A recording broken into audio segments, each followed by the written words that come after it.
organización social, política y económica de la antigua China. No pusiste la destreza, Chirao.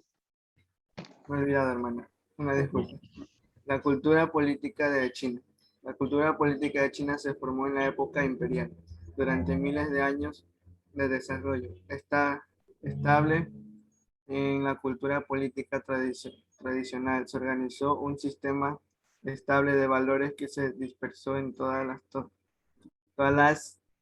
los terrenos de la vida social y política, enraizadas de las ideas, la conciencia y la psique de la población china. La cultura política tradicional basada fundamentalmente en las enseñanzas de Confución, valiéndose de todos los canales culturales y sociales, se transmitió de generación en generación.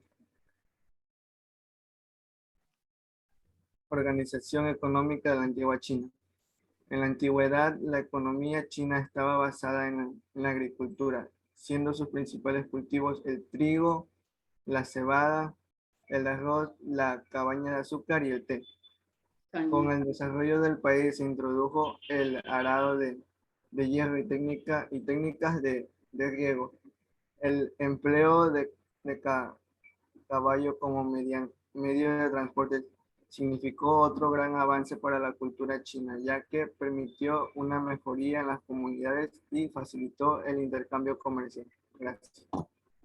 Ok, bueno, te faltó más en lo que es organización social y política. ¿Quién tenía el poder? ¿Cómo estaba organizada la pirámide de la organización social de China? Esa parte te faltó. Les voy a mostrar un videíto.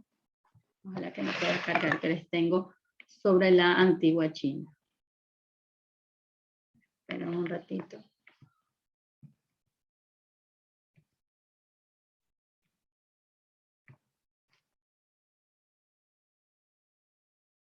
Ok, parece que sí me va a abrir.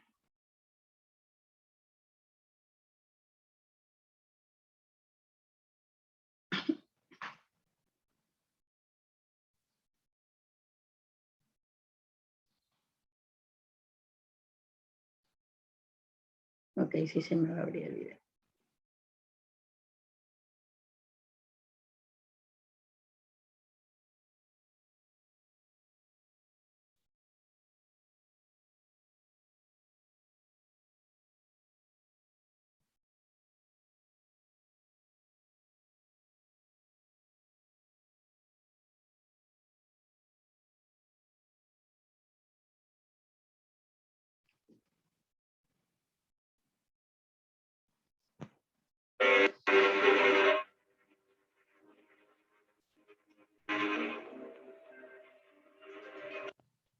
Decidieron establecerse en las cercanías del río Amarillo. Me dicen si pueden escuchar el audio, ya les comparto.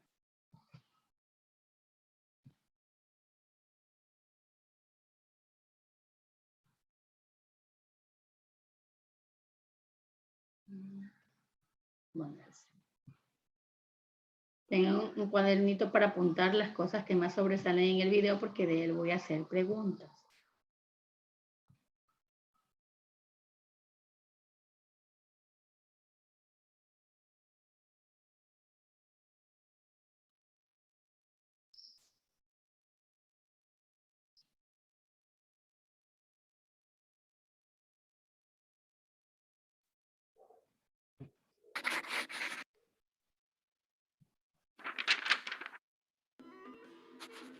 El origen de la antigua civilización china se remonta a miles de años en el pasado, cuando grupos humanos que provenían de Mongolia y del centro de Asia decidieron establecerse en las cercanías del río Amarillo.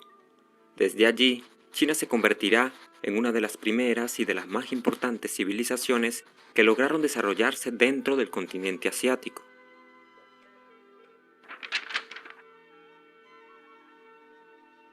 Pero ¿cómo lograron esto?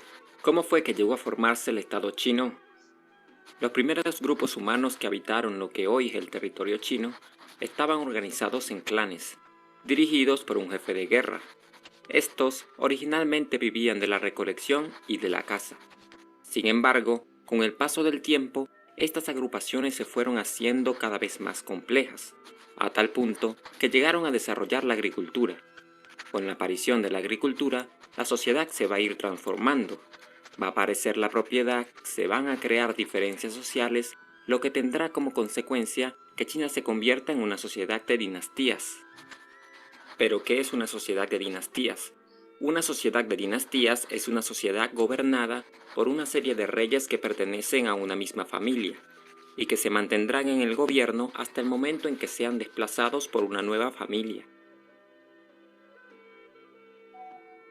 En el caso de China, la primera dinastía de la que se tienen evidencias históricas es la dinastía Shang. Estos aprovecharon su ubicación geográfica en las cercanías del río Amarillo para hacer florecer la agricultura, gobernando la antigua China entre los años 1766 y 1027 a.C. Con el paso del tiempo, los Shang serán desplazados por la dinastía Zhou. Durante el gobierno de los Zhou, la población china crecerá progresivamente. Como consecuencia, aparecerán nuevas ciudades, por lo que el territorio chino se hará cada vez más extenso. Es por esto que cada vez se le va a ser más difícil al gobierno de los Zhou poder controlar la totalidad del territorio, de manera que toman la decisión de distribuir vasallos del rey a lo largo del China, con la finalidad de que estos les ayudasen a gobernar. Sin embargo, estos vasallos del rey progresivamente irán acumulando más y más poder, hasta llegar al punto de rebelarse contra el gobierno de los Zhou. Es así como China llega a dividirse en 7 estados distintos, que se enfrentarán entre ellos a lo largo de un periodo de tiempo que conoceremos como el periodo de los reinos combatientes. Pero, hacia el año 300 a.C., el liderazgo de la dinastía Qin consigue acumular una importante fuerza militar con la que logran vencer al resto de reinos chinos. Con ello, se produciría la unificación del territorio y la construcción del Gran Imperio de China, siendo Qi Shi Huang su primer gran emperador.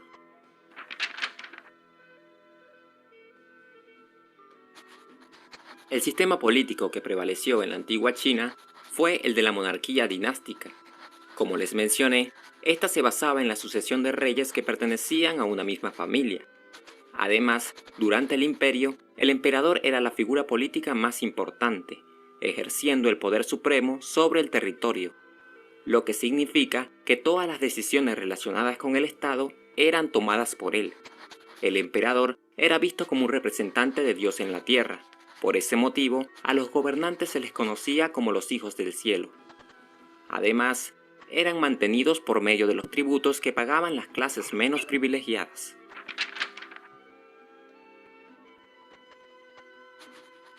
En la sociedad china, el emperador ocupaba el más alto de los rangos. Por debajo de este se encontraba la nobleza militar, que en su mayoría eran parientes del emperador que éste colocaba en los cargos más importantes del ejército. Después estaban los gobernadores, que también eran designados por el emperador y que además les heredaban su cargo a sus familiares. Luego se encontraban los sacerdotes, los artesanos, los campesinos y finalmente los esclavos.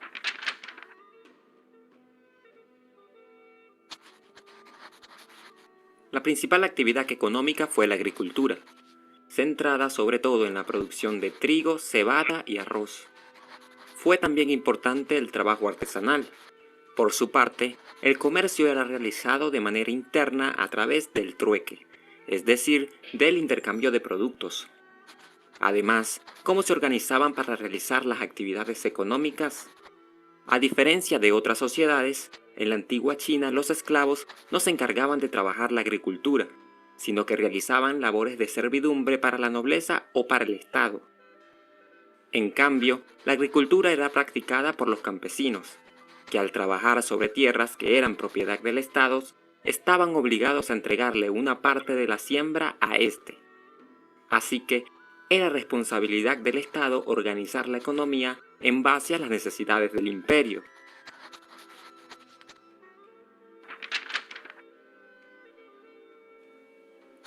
Ahora bien, cómo fue que uno de los imperios más grandes y poderosos del continente asiático terminó por desaparecer. El final del imperio chino llegó con la desaparición de las dinastías. Esto se produjo debido a los problemas internos y externos con los que tuvo que lidiar China a lo largo del siglo XIX.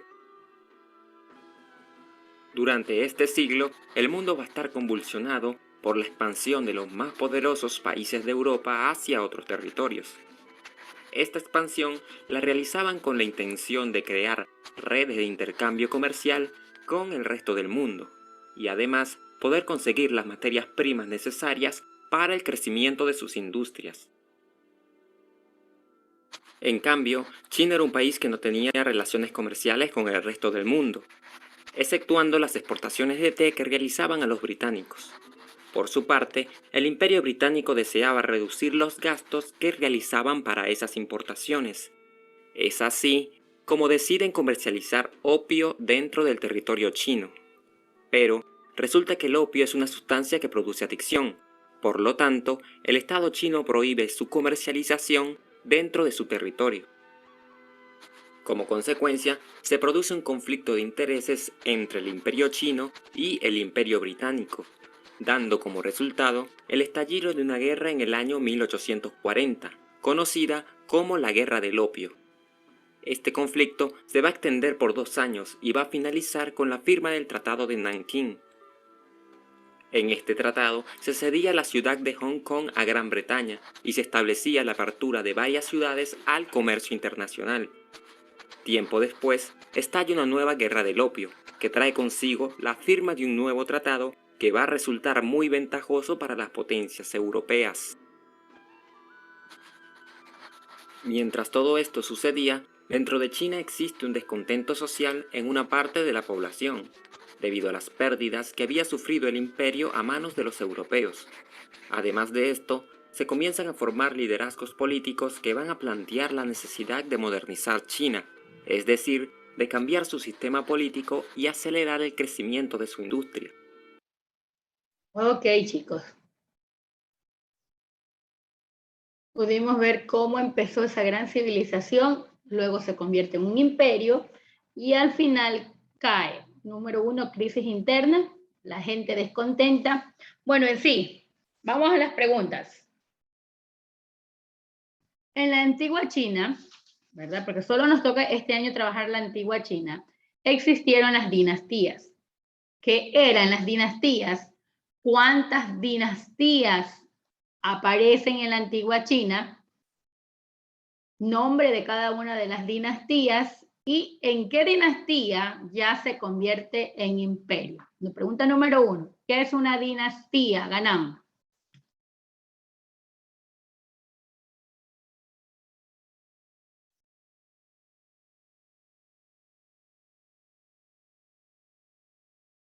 Los que me están levantando la manito ya les doy el paso, un ratito.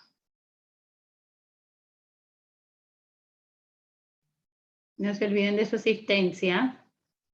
¿Qué es una dinastía?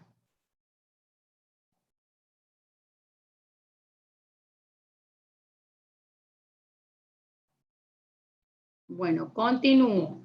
No responde, continuamos porque tengo muchas preguntas que hacer. Zabala, ¿qué es una dinastía? ¿Me escucha, hermana? Sí. Ya, es un rey formado de una misma familia. Ok. Y en la dinastía, esta familia puede ir ejerciendo el trono. Por ejemplo, esta familia tiene su hijo, luego le cede al hijo y luego al otro hijo. Bueno, y termina esta dinastía y empieza otra, pero es, como dijo Zabala, familiar, con vínculos sanguíneos, familias. ¿Cuántas dinastías, las nombró el video, cuántas dinastías existieron en la antigua China? Para ahorrarla.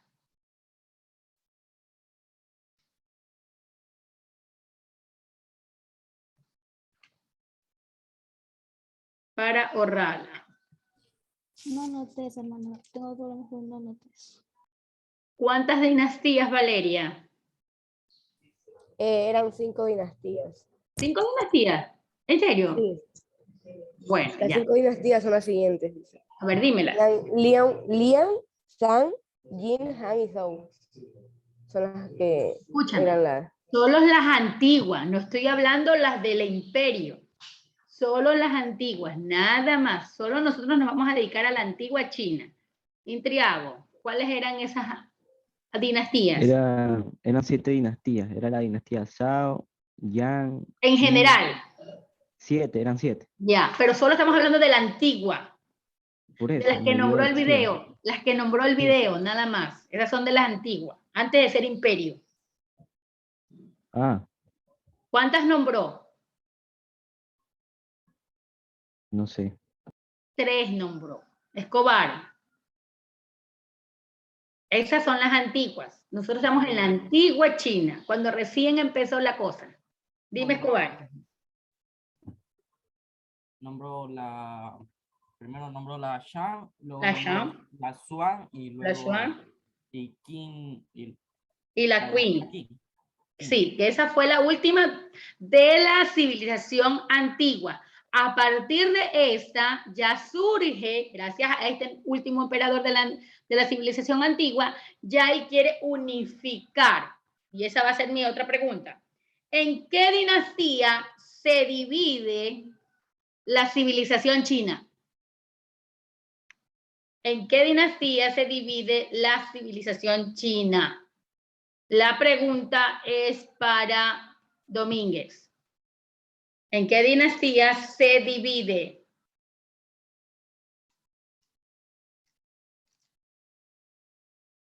Hermana, ¿sí me escucho? Sí, te escucho. Ya, dice que la dinastía Han.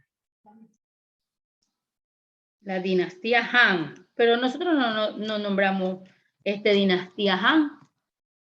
En la civilización china antigua no hay la Han, todavía no. Estamos solo en la antigua China, no vayamos a todo. Dime, Orala. Fue la dinastía Zhou que se rebelaron y se dividieron en 7 estados. Eso, allí. ¿Por qué? Porque este emperador Zhou dijo, bueno, como el territorio se extendió, él envió como gobernadores, que nosotros los podemos llamar, pero ellos lo llamaban vasallos. Enviaron los vasallos a cada uno de estos 7 estados y la ambición del poder de los vasallos se quisieron independizar. Y es el último emperador de la civilización antigua, Qin, que se llamaba Shi Huang, que unificó nuevamente todo y él dio como la apertura para ahora sí ser un imperio. ¿De qué se trataba? En la pirámide política y social, específicamente en la social, ¿quién estaba a la cabeza y luego iba hacia abajo? De arriba hacia abajo. Vamos a hablar sobre esa pirámide. Cano. Buenos días, la nobleza militar. Primero, el emperador. Claro, el emperador. Era considerado un dios. Luego, la nobleza militar. Después gobernadores, después sacerdotes, campesinos y esclavos. Artesanos, campesinos y esclavos. Y algo que también hacían la nobleza militar eran familiares del emperador. Y también lo hacían los cargos. Estaba su hijo, estaban sus hermanos, le cedían los cargos a ellos. Mira, hasta eso se llevaba allí. Luego estaban los sacerdotes de estos templos.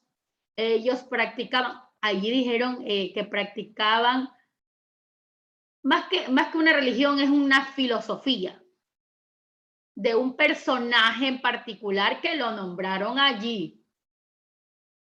¿Cómo se llama ese personaje? Que no es como una religión. Para mí eso es una filosofía. Porque ellos llevaban al pie de la letra sobre este personaje. ¿Cómo se llamaba este personaje?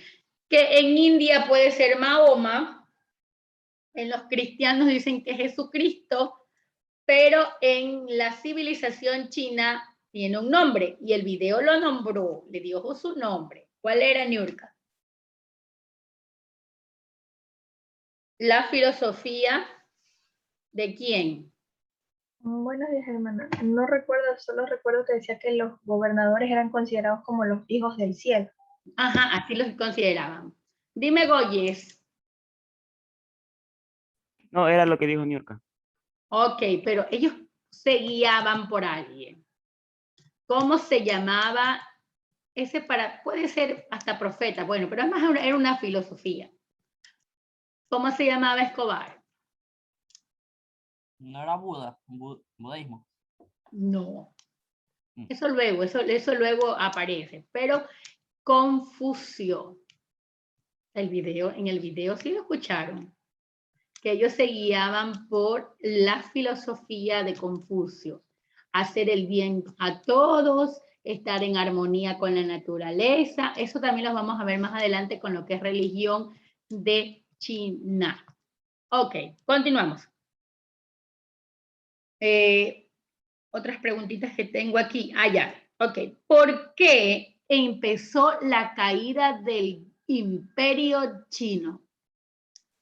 ¿Quién intervino allí para eso? No les. ¿Por qué empezó la caída? Por esas peleas internas que se empezaron a dar en China. Ya, pero alguien más, de manera externa, alguien más. De manera externa, estaba siendo afectado por Europa. Ya, ¿qué país?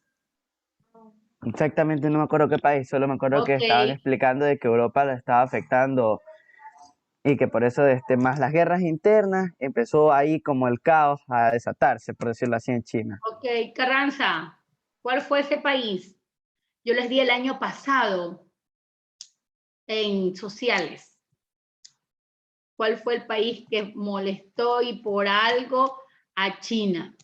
Quería algo que China tenía. Esta no me la sé, hermano. ¿Qué país? Ahí en el video salió algunas veces esa banderita, Gaibor. Oh, los británicos, eso, ¿no? Ya lo dijiste. Ya lo dijiste cuando dije Gaibor.